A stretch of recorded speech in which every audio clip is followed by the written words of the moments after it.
नमस्कार साथियों, स्वागत है आप सभी का एक बार फिर से अपने YouTube channel DC geography classes में। यदि चैनल पर नए हैं तो चैनल को सब्सक्राइब कर लीजिए और बेल आइकन को प्रेस कर लीजिए ताकि हर नई वीडियो की नोटिफिकेशन आप तक आसानी से पहुंचती रहे। तो चलिए आज के सेशन की शुरुआत करते हैं। और आज के सेशन में हम लोग बात करने वाले हैं जापान का मत्स्य उद्योग यानी फिशिंग इंडस्ट्री ऑफ जापान। क्यों? क्योंकि जो हमारा झारखंड टीजीटी का जो सिलेबस है उसमें जो ज्योग्राफी का सेकेंड पार्ट है उसमें आपका एक टॉपिक दिया हुआ है फिशरीज ऑफ जापान यानी जापान का मत्स्य उद्योग। तो इसलिए आज हम लोग इस टॉपिक को कवर करने वाले हैं टू द पॉइंट। और एक चीज़ और आपको मैं बता दूं कि जो भी इस टॉपिक से जो भी इस ज्योग्राफी के सिलेबस से जो भी टॉपिक कवर करवाया जा रहा है उसका एमसीक्यू क्विज के फॉर्मेट में आपको तुरंत शाम में 6 बजे के आसपास प्रोवाइड करवा दिया जाता है।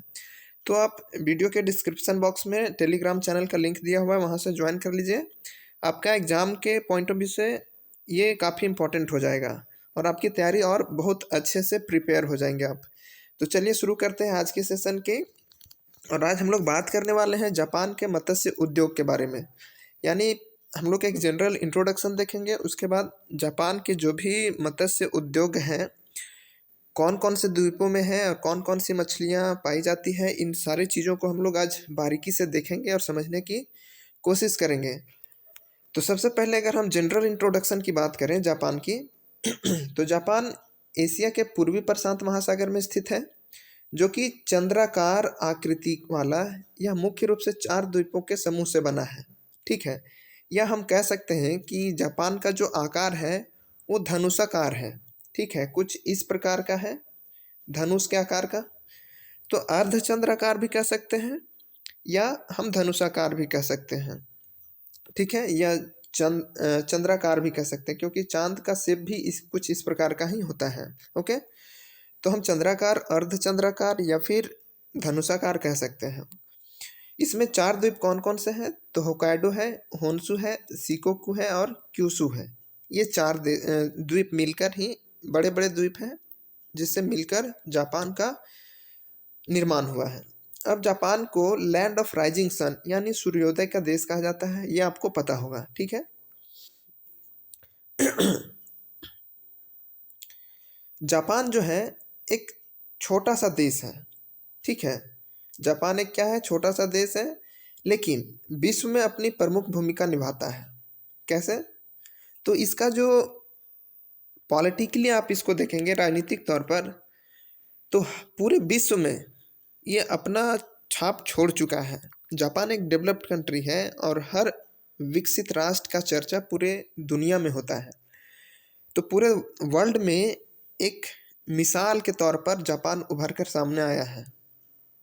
ओके, अगर हम जापान के विस्तार की बात करें तो 30 डिग्री से लेकर 45 डिग्री उत्तरी अक्षांश तथा 129 डिग्री से लेकर 149 डिग्री पूर्वी देशांतर के बीच फैला हुआ है।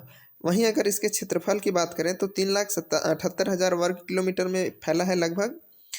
आप अगर इस मैप को देखेंगे तो आपको यहाँ थोड़ा सा समझने में आसानी हो जाएगी कि ये जो 30 डिग्री है और 45 डिग्री, तो ये उत्तर से दक्षिण का जो डिस्टेंस है ये 30 डिग्री से लेके जापान शुरू होता है और 45 डिग्री तक इसका जो क्षेत्र है वो है।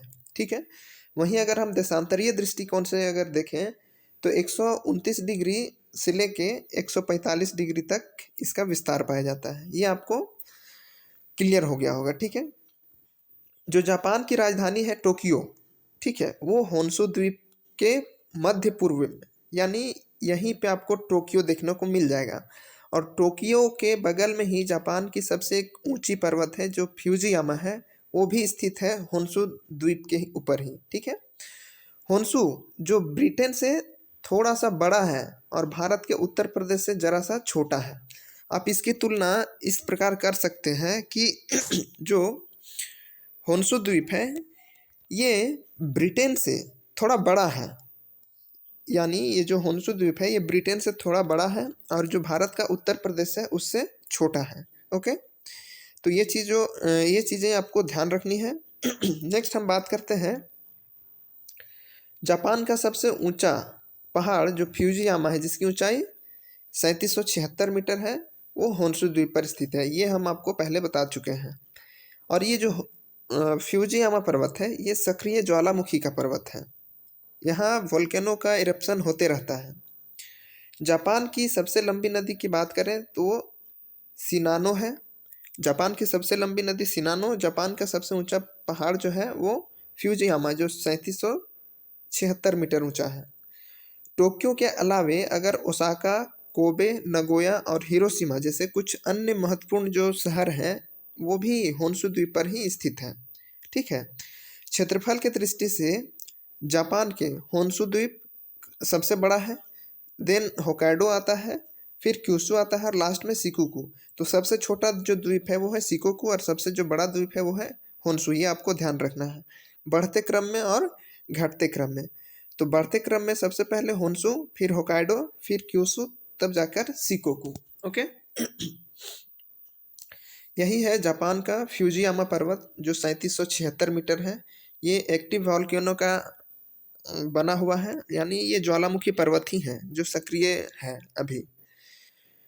नेक्स्ट हम बात करते हैं जापान में 4 मुख्य द्वीपों के अलावे छोटे छोटे और भी 1750 से अधिक द्वीप हैं। ठीक है।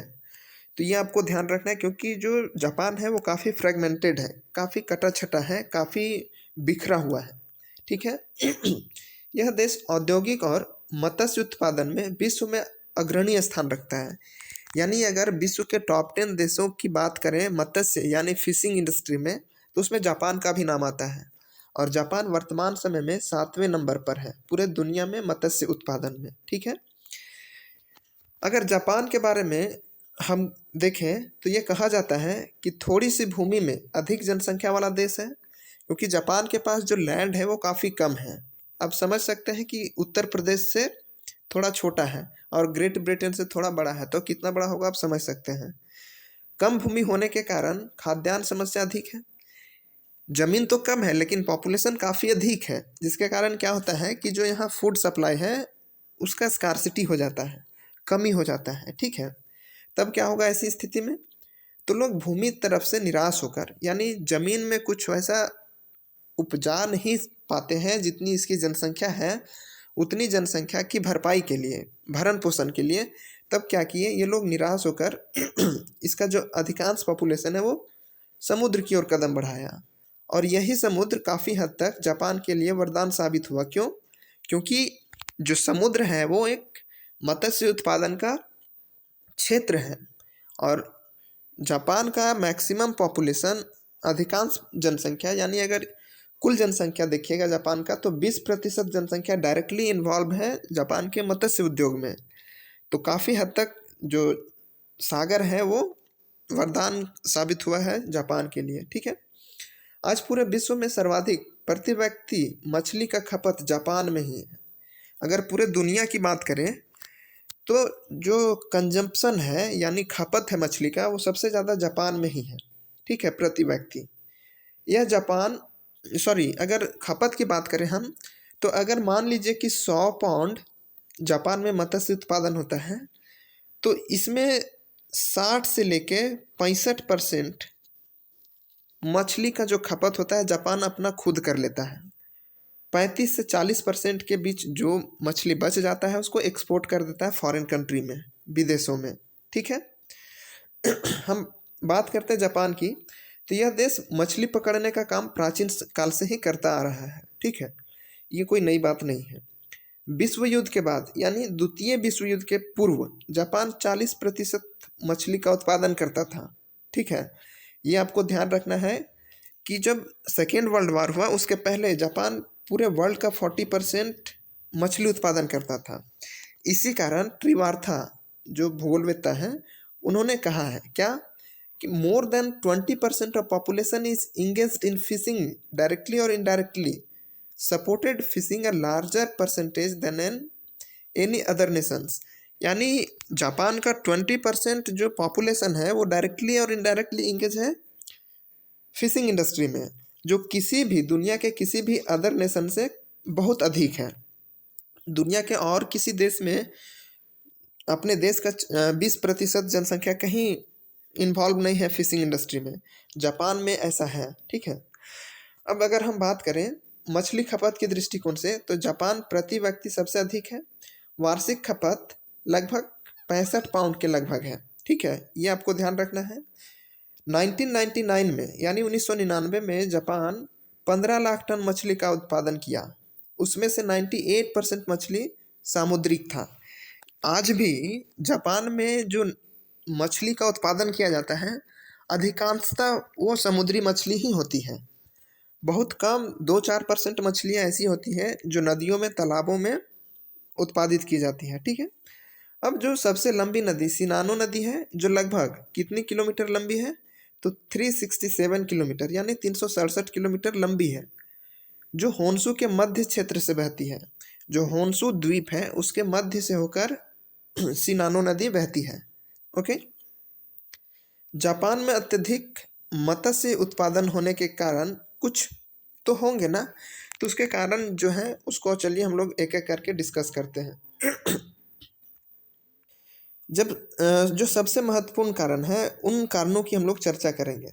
तो स्थल भाग में खाद्य पदार्थ की कमी के कारण अधिकांश जनसंख्या समुद्र की ओर अग्रसर हुए। ठीक है, तो पहला कारण ये है कि जापान में जो मत्स्य उद्योग का विकास हुआ है काफ़ी तेज़ी से हुआ। उसके पीछे कारण क्या था कि जो फूड सप्लाई है वो काफ़ी कम हो गया था लैंड पे यानी भूमि में, जिसके कारण क्या हुआ कि अधिकांश लोग समुद्र की ओर अग्रसर हुए। नेक्स्ट है द्वीपों का देश होने के कारण इसके आसपास समुद्र का विकास अधिक है और जापान सागर शांत है, जिससे मछली पकड़ना आसान हो जाता है। अगर हम देखें जापान की स्थिति को तो इसके जो क्षेत्र है चारों तरफ से समुद्री भाग है और जो जापान सागर है वो काफ़ी शांत एरिया है, साइलेंट एरिया है, जिसमें कोई ज़्यादा हलचल नहीं होता है, तो मछली पकड़ने में आसानी होती है। ठीक है, जापान का तटीय भाग बहुत कटा छटा है, जिससे नाविक बंदरगाह पर सुरक्षित खड़े होकर मछली पकड़ते हैं। यानी जो जापान द्वीप है ये काफ़ी फ्रेगमेंटेड है, कटा फटा है, और कटा फटा होने के कारण कई ऐसे बंदरगाह ऐसे हैं जहाँ कोई परेशानी नहीं होती है और नाविक आसानी से नाव को खड़ा करके मछली पकड़ते हैं। ओके, जापान की अधिक जनसंख्या तटीय भागों में केंद्रित है, अतः अधिकांश लोग इस उद्योग में लगे हुए हैं। आप पूरे अगर जापान का अगर फिजियोग्राफी देखेंगे तो जापान का जो पूर्वी भाग है, उत्तर पूर्वी दक्षिणी भाग, ठीक है, इसका अधिकांश जो जनसंख्या है, पॉपुलेशन है, वो तटीय क्षेत्रों से सटे हुए क्षेत्रों में है और तटीय क्षेत्र से सटे होने के कारण लोग आसानी से तटीय क्षेत्रों में मछली पालन कर लेते हैं। तो ये भी काफ़ी इम्पोर्टेंट रीज़न है जो जापान के मत्स्य उद्योग को काफ़ी बढ़ावा दिया है। ठीक है, नेक्स्ट हम बात करते हैं गर्म क्यूरोसिवो तथा ठंडी क्यूराइल धारा के आपस में मिलने के कारण यहाँ अनेक मछलियों का भंडार मिलता है। कैसे, तो आप इस मैप को देखिए ज़रा, जो जापान का जो मैप है इसमें नीचे से क्यूरोसिवो की धारा जो कि गर्म जलधारा है वो बह रही है, ऊपर से क्यूराइल की धारा आती है और ये जो जहाँ मिलती है यानी जो होन्शु द्वीप है इसके उत्तर पूर्वी क्षेत्र में जहाँ ये मिलती है, ये क्षेत्र मछली उत्पादन के लिए काफ़ी आदर्श हो जाता है, आइडियल हो जाता है। ना तो ज़्यादा गर्म मछली, ना तो ज़्यादा गर्म पानी रहता है, ना ही ज़्यादा ठंडा, दोनों का सब मिक्सअप हो जाता है। तो ऐसे क्षेत्र में मछलियों का उत्पादन काफ़ी अच्छे पैमाने पर होता है, तो वो भी एक रीज़न है। नेक्स्ट है शीतोष्ण जलवायु होने के कारण मत्स्य भंडार में मछलियाँ खराब नहीं होती हैं, और चूँकि जो जापान का लोकेशन है वो शीतोष्ण कटिबंधीय में है। ठीक है, तो इस कारण भी यहाँ मछलियाँ खराब नहीं होती है, ये एक एडवांटेज है जापान के लिए। ठीक है, जापान के निवासियों का मुख्य भोजन चावल और मछली है। यहाँ की 80% जनसंख्या यही भोजन करती है, जिससे मछली की खपत अधिक है। अगर पूरे जापान का अगर बात करें हम लोग तो वहाँ का 80% जो पॉपुलेशन है वो मछली भात खाता है, यानी मछली और चावल खाता है। और इतने बड़े पॉपुलेशन अगर किसी भी कंट्री का खाए तो वहाँ का मुख्य भोजन भी वही हो जाएगा। तो जापान का मुख्य भोजन भी चावल और मछली है, ये आपको ध्यान रखना है। ओके, नेक्स्ट हम बात करते हैं जापान में मछली का खपत अत्यधिक है, साथ ही साथ निर्यात भी अधिक होने के कारण इस उद्योग को अधिक बढ़ावा मिला है। जो जापान है, यहाँ मछली का खपत अधिक है, इस कारण भी मछली का उत्पादन अधिक होता है। दूसरी बात कि यहाँ से जो निर्यात होता है, एक्सपोर्ट होता है मछलियों का, वो काफ़ी बड़े पैमाने पर होता है और पूरे विश्व में होता है। इसलिए यहाँ का जो फिशिंग इंडस्ट्री है वो काफ़ी डेवलप्ड हुआ है। और जापान के फिशिंग इंडस्ट्री को डेवलप करने में यहाँ का जो गवर्नमेंट है वो काफ़ी अच्छी अच्छी पॉलिसियाँ, नीतियाँ बनाकर एग्जीक्यूट कर रही है। इसके कारण जो मत्स्य पालन करते हैं उनको कोई कठिनाई का सामना नहीं करना पड़ता है। यहाँ के उत्पन्न मछलियों का मांग बहुत अधिक है। अब जो मछलियाँ का उत्पादन जापान में होता है, उन मछलियों का पूरा डिमांड पूरे दुनिया भर में है, इसलिए भी यहाँ मत्स्य उत्पादन काफ़ी अधिक होता है। आधुनिक वैज्ञानिक यंत्रों का प्रयोग करके मछली पकड़ना यहाँ लोग जानते हैं। तो यहाँ जो मछली पकड़ते हैं वो हाईटेक टेक्नोलॉजी का यूज करते हैं। और आपको पता होगा कि टेक्नोलॉजी के मामले में जापान बहुत आगे है। ठीक है, अब हम लोग बात करेंगे जापान के मत्स्य उत्पादन क्षेत्र के बारे में। ठीक है, तो सबसे पहला आता है कोल्ड वाटर मासेस, यानी ठंडी जल राशि के क्षेत्रों में मछलियों का उत्पादन। तो अगर हम ठंडी जल राशि के क्षेत्र की बात करें तो होकाइडो द्वीप के आसपास यह जो क्षेत्र है कोल्ड वाटर मास, ये पाया जाता है। ठीक है, इस क्षेत्र में मुख्य रूप से कौन कौन मछलियाँ हैरिंग, केकड़ा तथा सीवेड जैसी मछलियाँ पाई जाती हैं। ठीक है, ये आपको ध्यान रखना है। कौन कौन कोल्ड वाटर में? तो हैरिंग, केकड़ा और सीवेड। ये प्रश्न पूछा गया है 2016 टीजीटी का एग्जाम में। ठीक है, कि केकड़ा का सर्वाधिक जो व्यापार होता है जापान के किस द्वीप से होता है? तो वो द्वीप होकाइडो है, ये आपको ध्यान रखना है। होकाइडो द्वीप में कुछ मत्स्य पालन क्षेत्र भी है या द्वीप भी हैं, जैसे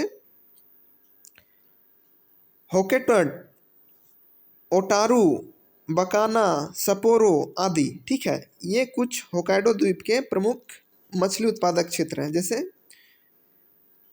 हेकोटेड, ओटारू, बकाना, सपोरो, ये प्रमुख मत्स्य क्षेत्र हैं। और कौन कौन सी मछलियाँ यहाँ पाई जाती हैं? तो हैरिंग, केकड़ा और सीवेड, ये आपको ध्यान रखना है। ओके, नेक्स्ट हम बात करते हैं वार्म वाटर मासेस की।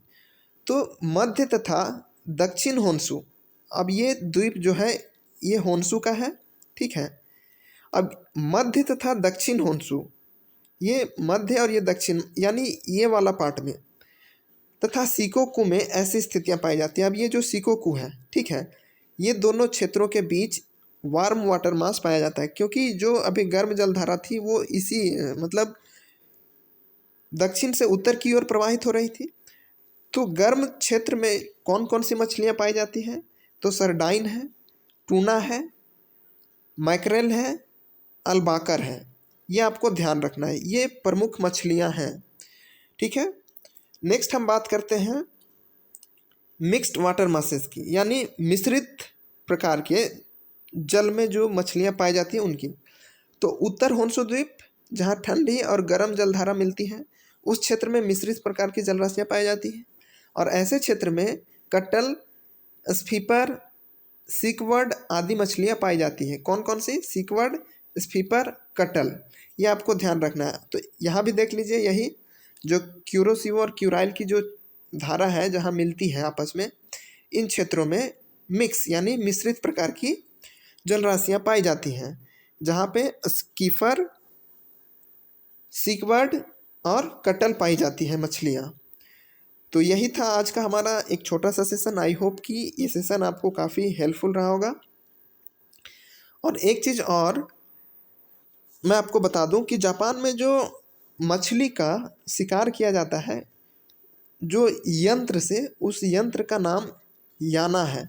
ये पत्थर और लकड़ी से बना हुआ होता है और इसी का प्रयोग करके जापान के तटीय क्षेत्रों के लोग मछली को मारते हैं। ठीक है, तो याना, ये ध्यान रखना है आपको, एग्जाम में काफ़ी बार पूछा जा चुका है। तो यही था आज का हमारा छोटा सा सेशन। आई होप कि सेशन आपको अच्छा लगा होगा। अगर आप टेलीग्राम चैनल नहीं ज्वाइन किए हैं तो इस टेलीग्राम चैनल को ज्वाइन कर लीजिए। वीडियो के डिस्क्रिप्शन बॉक्स में लिंक दिया हुआ है। इससे रिलेटेड क्वेश्चन आज ही आपको टेलीग्राम पे मिल जाएगा। तो मिलते हैं हम लोग नेक्स्ट सेशन में, तब तक के लिए धन्यवाद।